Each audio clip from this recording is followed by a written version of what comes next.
Faudra attendre encore avant de voir la nouvelle application du réseau de transport de la capitale. Le RTC a mis fin à son contrat avec l'entreprise qui était censée la développer l'été passé.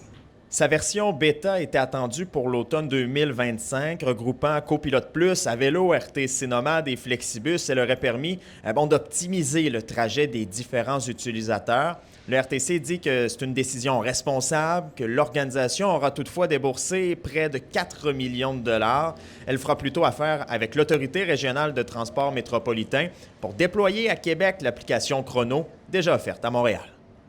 À partir du moment où la RTM a devancé son échéancier sur ce plan-là, nous, on a pris la décision responsable d'aller de l'avant avec le projet de la RTM. Mais les mêmes objectifs demeurent, là. Alors, pour nos clients, on veut qu'ils puissent, au volet de la billettique, pouvoir payer débit, crédit, et pour le volet de l'application mobile, qu'ils puissent planifier et réserver au niveau de leur transport.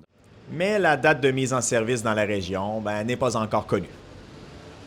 Je vous parle de sirop d'érable maintenant. On apprend ce matin que le ministère de l'Agriculture a été incapable de détecter un sirop frauduleux de l'acériculteur Steve Boudreau. Pourtant, c'est le MAPAC qui doit s'assurer de la conformité de ces produits sucrés. En avril dernier, nos collègues de l'émission Enquête révélaient que l'acériculteur Steve Boudreau vendait en épicerie un sirop d'érable falsifié avec du glucose, fructose et est maintenant visé par une action collective. Les producteurs et productrices acéricoles du Québec et le Conseil de l'industrie de l'érable exigent une mise à jour des procédures du MAPAC. Ben non, ces images ne sont pas celles du Centre Bell. Ils étaient près de 15 000 amateurs de hockey hier à s'être rassemblés au Centre Vidéotron pour encourager à distance le tricolore dans le 5e match de leur série de deuxième tour. Bien, pas juste le tricolore, parce que 31 ans jour pour jour après le dernier match des Nordiques à Québec, on pouvait compter quelques chandails bleus dans les gradins.